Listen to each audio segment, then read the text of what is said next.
10:14 p.m. at a Walmart in suburban Georgia.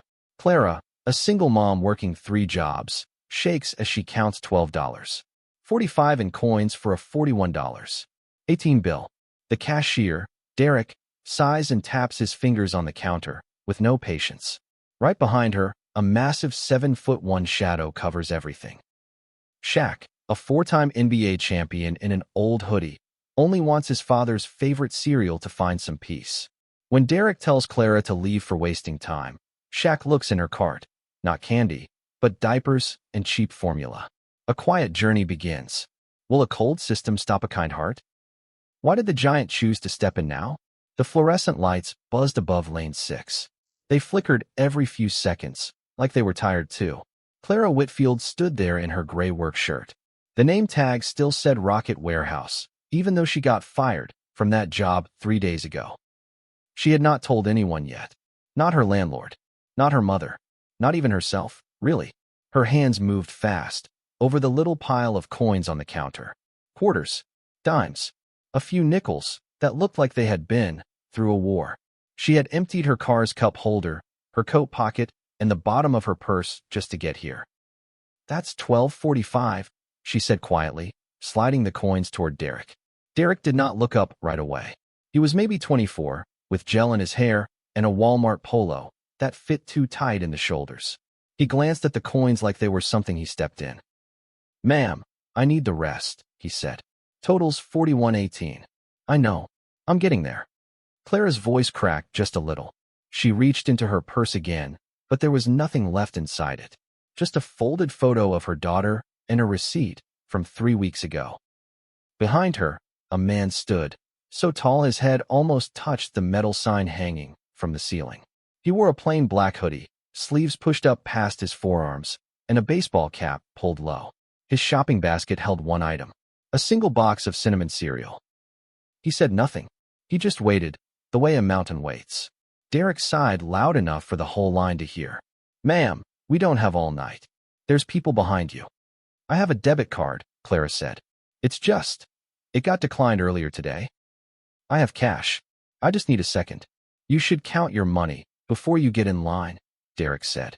His voice had that flat, bored cruelty that some people use, without even noticing. Clara's cheeks turned red. She started digging through her purse one more time, hoping for a stray bill she might have missed. Her fingers were shaking now, not from cold, but from something deeper, something tired down to the bone. "Ma'am, I'm going to need you to step aside," Derek said. "You're holding up the line." Clara looked back at the cart. Inside it sat 2 boxes of store-brand diapers, a small can of baby formula, and a loaf of bread marked down to 99 cents. Nothing else. No treats. No soda. Just the bare bones of keeping a baby fed and dry. She looked at Derek, and for a second, her eyes filled up. She blinked hard to stop it. "Please," she whispered. "I'm only short by a little. Can I put something back?" "That's not really my job to figure out for you," Derek said, crossing his arms. Behind her, the giant in the hoodie had not moved. But something in his eyes had changed. He was looking at the cart now. Diapers. Formula. Bread. He knew that look on Clara's face. He had seen it before, 30 years ago, on a woman standing at a different counter in a different state. His mother, Lucille, used to count pennies the same way. She did it at a bus stop in Newark, in the cold. She held a paper bag of groceries. Her boy stood next to her, too young to understand why she looked so tired. The big man's jaw tightened, just slightly. Nobody around him would have noticed. He was good at staying still. "Ma'am," Derek said again, sharper this time. "Are you paying or not?" "Because I've got a line." "I'm trying," Clara said. Her voice broke on the last word. She turned to look behind her, embarrassed, ready to apologize to whoever was waiting. That is when she saw him, really saw him. A wall of a man, quiet as stone, looking straight past her at the cashier. "Count it again," the big man said. His voice was low and even, but it filled the whole checkout lane. Derek blinked. "Excuse me." "The coins," the man said. "Count them again. Slow this time." "Sir, I already counted them." "She's short." "Then I'll cover the rest," the man said. He reached into his back pocket and pulled out a plain black card. No name showing. No shine to it. Just a card. Clara turned around fully now, confused. No, sir, you don't have to. It's fine, the man said, not looking at her, still watching Derek. Run the card. Derek hesitated. Something about the calm in the man's voice made him nervous, though he could not say why. He swiped the card. It went through without a sound. And add 500, the man said. Derek's eyes went wide. $500? For her time, the man said. The time you wasted making her count coins in front of strangers. The store went quiet. A woman 2 lanes, overstopped scanning her items just to watch. Somewhere near the entrance, a cart will squeaked, and then stopped, like even the store itself was holding its breath. Clara stood frozen, one hand pressed against her chest. Sir, I can't accept that. I don't even know you. The big man finally looked at her. His eyes were soft, nothing like his size suggested they would be. You don't have to know me, he said. You just have to let your daughter eat tonight. Clara's mouth opened, but no words came out. Tears slid down her face before she could stop them. She wiped them fast with the back of her hand. She felt embarrassed to be crying in front of a stranger and a bored cashier. A whole store full of people stood there, pretending not to look. Thank you, she finally managed. I don't know what to say. You don't have to say anything, the man said. He picked up his single box of cereal from the belt. Just get home safe. He turned and walked toward the exit before Derek could even finish printing the receipt. His shoulders were hunched low, the way they always were indoors, like his own height was something to apologize for. Clara grabbed her bags with shaking hands. She looked at Derek one more time, but he was already looking at his phone, pretending the whole thing never happened. Outside, the Georgia night was warm and sticky. Clara pushed her cart across the parking lot, her mind spinning. She kept looking around for the big man, but he seemed to have vanished into the dark rows of cars. She did not know his name. She did not know that 30 minutes earlier, this same man had almost turned around and left. He nearly walked out, without buying anything, just to avoid being seen. She did not know his name was Shaquille O'Neal. She had no idea that watching her count coins had cracked something open in him. It was something that had stayed closed for a long time. Shaq walked to the far end of the parking lot.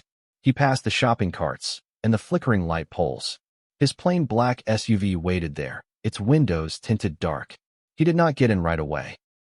He stood there for a moment, looking back at the store. He thought about his mother. He thought about a bus stop bench in 1980, cold metal under a thin coat, and Lucille counting nickels for a carton of milk. He remembered how she never once complained. She never once let him see her cry. Even back then, a cashier had rolled his eyes at her, just like Derek did tonight. You didn't cry then, Mama, he whispered to himself. So I won't walk away now. He looked across the lot and saw Clara struggling to load her bags into an old gray Chevy Malibu. The car looked like it had seen better decades. One headlight was cracked. The back bumper had a strip of silver tape holding it together. He almost got into his SUV. He almost told himself this was enough for one night. But something kept his feet planted on the asphalt. He watched her get in her car. She sat there for a second, just breathing, her hands still on the wheel. Then she turned the key. Nothing happened. She tried again. The engine coughed, sputtered, and died. She tried a third time. Same result. Shaq closed his eyes for a moment. Then he walked toward her car, pulling his cap down lower. Clara jumped when she saw the shadow fall across her window. She rolled it down just a crack. Car trouble? Shaq asked, his voice gentle now, almost shy. It does this sometimes, Clara said, embarrassed. I just need to try it a few more times. Pop the hood, Shaq said. I know a little about engines. Clara hesitated, but something about him felt safe, even with his size. She pulled the lever, and the hood clicked open. Shaq leaned over the engine, careful not to bang his head on the metal frame above. He checked the battery cables first. One of them was loose, barely hanging on. Battery cables loose, he said. That's probably it. He tightened it, with his bare hands, no tools needed. His fingers were thick as sausages, but somehow gentle with the small bolt. Try it now, he said. Clara turned the key. The engine rumbled to life, rough but running. Oh my gosh, thank you, she said, relief washing over her face. You just saved me a tow bill I definitely couldn't pay. No problem, Shaq said, wiping his hands on his jeans. You should get That cable checked properly soon, though? It could slip again. I will. As soon as I have the money. Clara laughed, but it was not really a happy laugh. It was the laugh of someone who had run out of things to cry about. Shaq nodded slowly. He looked at the diapers sitting on her passenger seat. He saw the exhaustion carved into her face. Her hand still trembled slightly on the wheel. You got a good night, he said. Drive safe. He stepped back from the car and watched her pull out of the parking lot, taillights fading into the dark road. He did not follow her right away. He stood there a long moment, thinking about what to do next. Then he got into his SUV and drove the same direction, staying 2 full blocks behind. The road to Clara's neighborhood twisted through older parts of town, past a shuttered gas station and a church with a broken sign. The streetlights grew fewer and dimmer the further they went. Eventually, Clara's Malibu turned into a gravel lot lined with mobile homes. Shaq parked his SUV a block away, near a closed laundromat. He turned off his headlights and sat there for a moment, watching her car pull up to a small trailer with peeling white paint. He was not sure why he had followed her. He told himself it was just to make sure she got home safe. But deep down, he knew it was something more. An old woman in a faded housecoat swept the sidewalk near the laundromat. She noticed the black SUV and squinted at it, then walked over slowly, broom still in hand. You lost, mister? She asked through his cracked window. No, ma'am, Shaq said. Just making sure a friend got home okay. The woman's name was Jolene. She had lived in this neighborhood for almost 30 years. She knew every family, every hardship, every quiet tragedy behind those thin trailer walls. That's Clara's place, Jolene said, nodding toward the trailer. Sweet girl. Works herself half to death for that baby of hers. Shaq turned to look at her fully now. You know her? Everybody around here knows Clara, Jolene said. She lost her job at the warehouse 3 days ago. Machine mix-up, they said. Wasn't even her fault. But that don't matter to folks like Apex Credit. Apex Credit? Shaq asked. Collection agency, Jolene said, lowering her voice like the walls might be listening. Clara owes them $4,217.83. Old debt from when her husband left. They call her every single day, sometimes twice. Shaq felt something tighten behind his ribs. She's been carrying that debt alone. Every penny, Jolene said. And that man, over at First Pawn, Travis, he's got her wedding ring locked up in his case. She pawned it 2 months back just to make rent.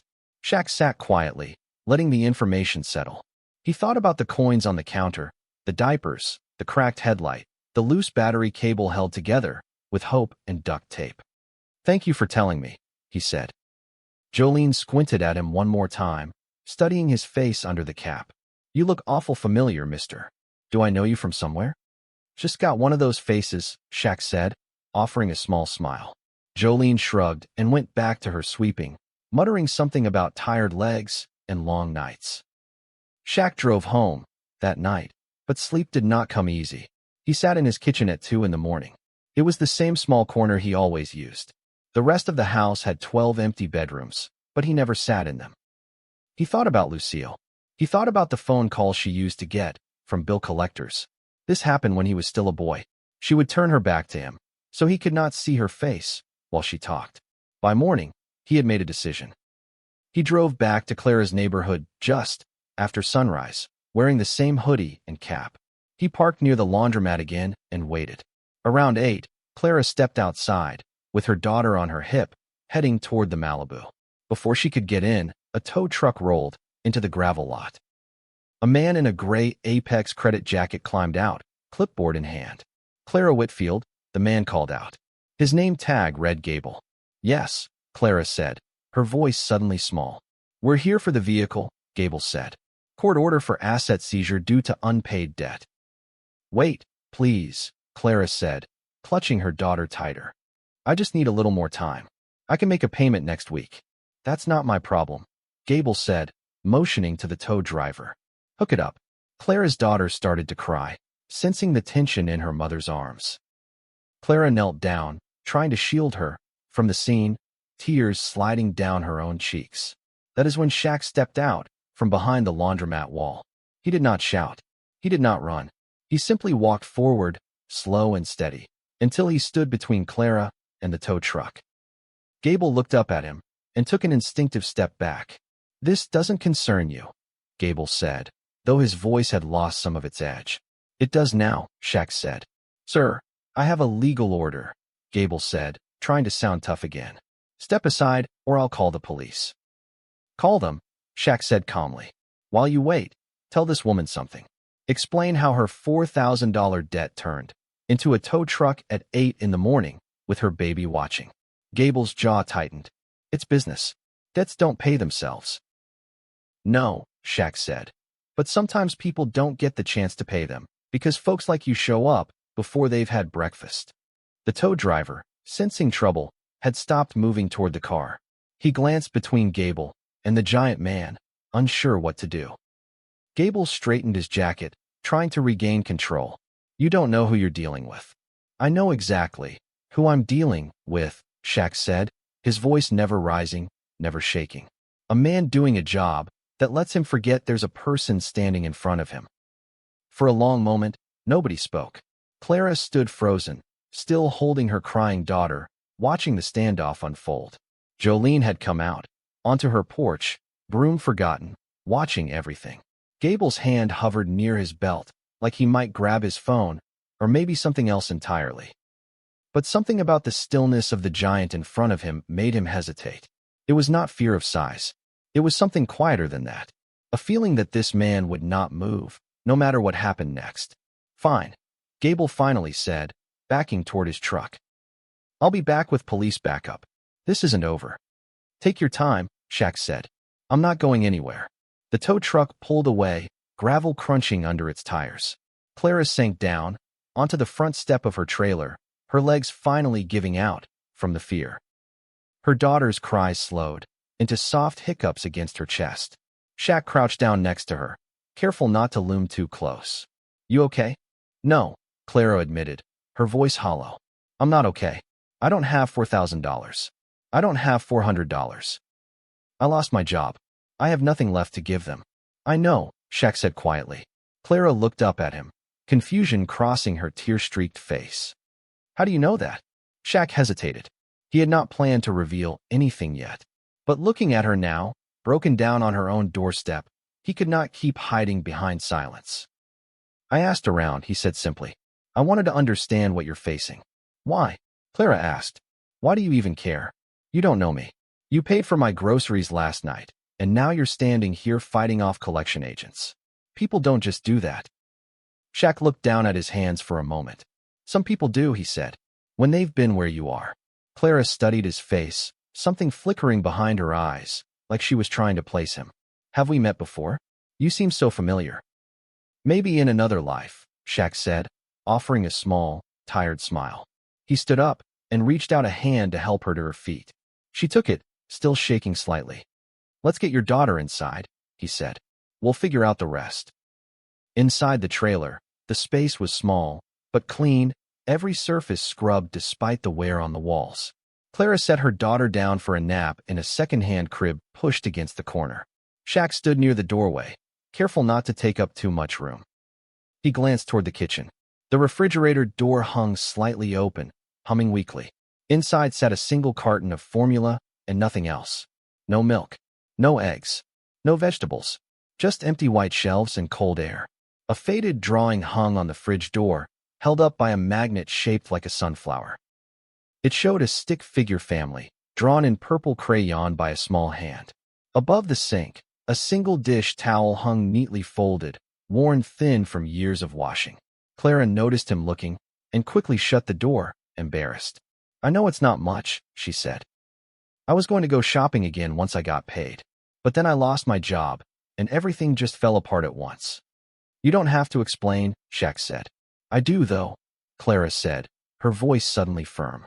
"Because people like you see people like me, and they think we're lazy, or careless, or we made bad choices.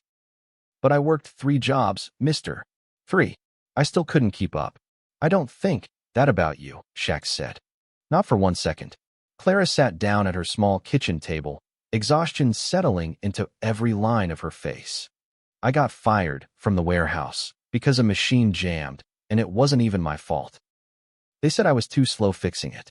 I've been picking up shifts at a diner ever since, but it's not enough. It's never enough. Shaq pulled out the chair across from her, lowering himself carefully so the small table would not tip. Tell me about your husband, he said gently. Jolene mentioned he left. Clara's face tightened. 2 years ago. Took what little savings we had and just disappeared. Left me with the debt, the rent, and a baby girl who deserves so much better than coin counting at a checkout line. You didn't deserve any of that, Shaq said.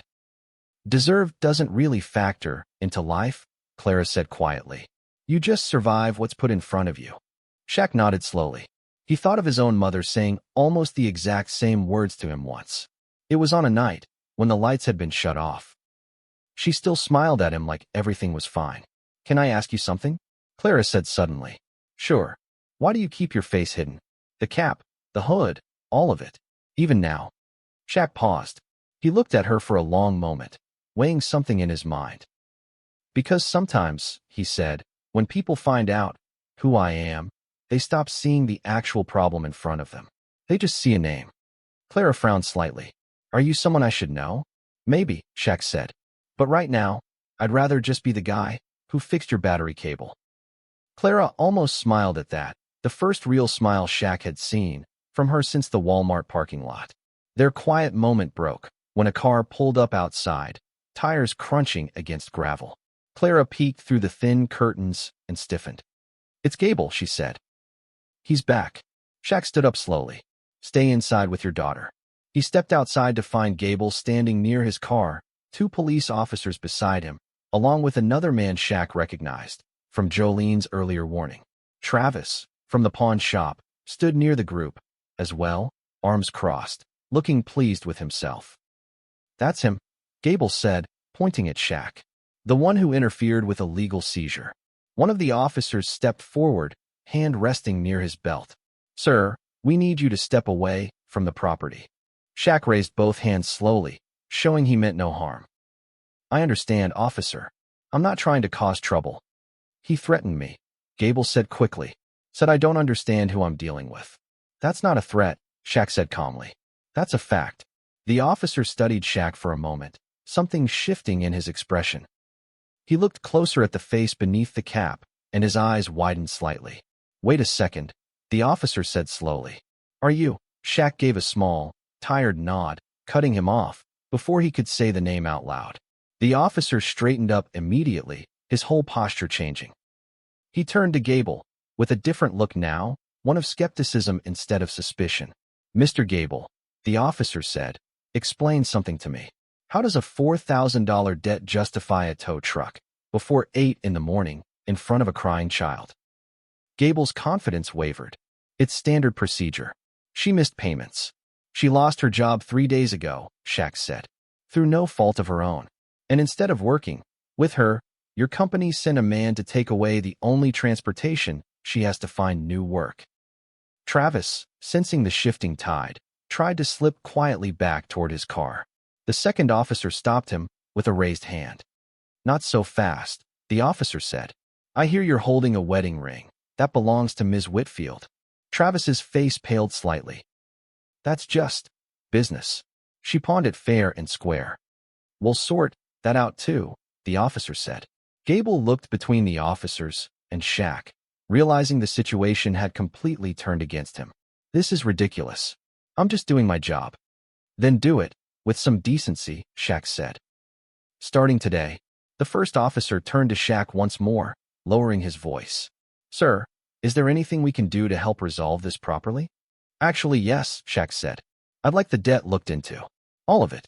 And I want to know exactly how a company can threaten a single mother's only car over a debt that size. Within the hour, calls were made. Shaq stepped aside and spoke quietly on his phone, his voice low enough that no one else could hear the details. 15 minutes later, he ended the call and turned back toward the small crowd gathered outside Clara's trailer. The debt has been settled, he announced simply. Gable's mouth fell open. Settled? Just like that? Just like that, Shaq said.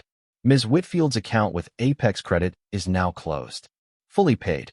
Clara had stepped outside during the commotion, her daughter now awake and resting against her shoulder. She stared at Shaq, disbelief written across her face. You can't just pay off $4,000 like it's nothing, she said. It's not nothing, Shaq said. It matters. You matter. Travis shifted uncomfortably under the officer's watchful eye. About that ring, he muttered. We'll be visiting your shop shortly, the officer said firmly. Gable and Travis left soon after, their confidence completely deflated. The tow truck rolled away empty, and Clara's Malibu remained parked safely in the gravel lot, its cracked headlight catching the morning sun. Clara turned to Shaq, tears welling up again, though these felt different from the ones at Walmart. These carried something lighter underneath them. I don't understand, she said. Why would you do all this for a stranger? Shaq looked at her for a long moment before answering. Because 30 years ago, someone should have done this for my mother. Nobody did. I promised myself, if I ever got the chance I would. Clara studied his face carefully, and this time recognition finally clicked into place. Her eyes widened. You're Shaquille O'Neal? She whispered. Shaq gave a small nod, neither confirming with pride, nor denying with shame. Just quiet acknowledgement. Clara took a step back, suddenly overwhelmed. I can't accept this. Any of this. The groceries, the car, the debt. I don't even know why you're doing this for me. I'm nobody. You're not nobody, Shaq said firmly. You're a mother who worked 3 jobs and never once asked anyone for a handout. That's not nobody. That's somebody with more strength than most people I've met. Clara wiped her eyes, still shaking her head. I appreciate everything, truly. But I don't want charity. I don't want people thinking I couldn't do this on my own. Shaq considered her words carefully. This isn't charity, he said. This is what should have happened for you. From the start, before a system got in the way. Clara crossed her arms, some of her earlier pride returning to her posture. I need to earn my way, not just have things handed to me. Shaq nodded slowly, respecting the fire in her voice. Then let me offer you something different. Not cash, not charity, an opportunity. What kind of opportunity? I own a chain of restaurants, Shaq said. Big Chicken. There's a new location opening about 20 minutes from here. They need a shift manager. Real position, real training, real paycheck. You'd earn every cent of it. Clara stared at him, processing the offer. You're offering me a job? I'm offering you a chance, Shaq said. What you do with it is up to you. For the first time, since Shaq had met her, Clara's shoulders relaxed just slightly. It was like a weight she had carried for years had shifted, even if only a little. I won't let you down, she said quietly. You already haven't, Shaq said.